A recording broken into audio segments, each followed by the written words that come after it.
आज का दिन देश के लिए बेहद भावुक और यादों से भरा हुआ है। ठीक एक साल पहले 22 अप्रैल को जम्मू कश्मीर के पहलगाम में हुए आतंकी हमले ने पूरे देश को झकझोर कर रख दिया था। इस दर्दनाक घटना में 26 निर्दोष लोगों ने अपनी जान गंवाई थी। हमले के बाद देश भर में गुस्सा और शोक की लहर थी और सरकार ने भी ऑपरेशन सिंदूर के द्वारा दुश्मनों को इसका सबक सिखाया।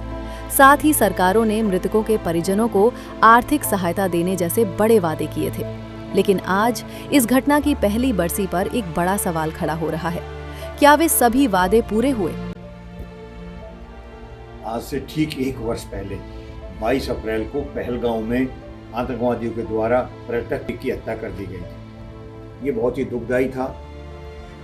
उनको श्रद्धा सुमन अर्पित करने के लिए, श्रद्धांजलि देने के लिए मैं 29 अप्रैल को उसी घाटी में गया।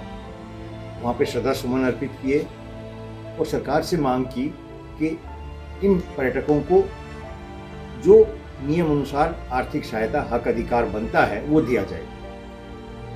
लेकिन दुर्भाग्य इस बात का है कि सरकार ने शायद अब तक ऐसा नहीं किया है। सामाजिक कार्यकर्ता डॉक्टर हरपाल सिंह जटराणा का दावा है कि अब तक सभी पीड़ित परिवारों को आर्थिक सहायता नहीं मिल पाई है। उन्होंने इस मुद्दे को लेकर कई बार सरकारों को पत्र लिखे हैं और सूचना के अधिकार के तहत जानकारी भी जुटाई है। मैंने इसमें जो पत्र लिखे हैं, अनेकों पत्र लिखे हैं, मुझे एक आरटीआई का जवाब दिया गया कि राज्य सरकार के द्वारा ऐसा कोई प्रस्ताव में प्राप्त नहीं हुआ है। केंद्र ने ये कहा। मैं 14-15 अगस्त को दोबारा से श्रीनगर गया। 22 अगस्त 25 को श्रीनगर सरकार ने मुझे जवाब दिया कि हमने इसका प्रस्ताव केंद्र को भेज दिया है। 22 अगस्त से लेकर अब तक उसके बाद हम 3 पत्र भेज चुके हैं जिनका केंद्र सरकार और कश्मीर सरकार जवाब नहीं दे रही।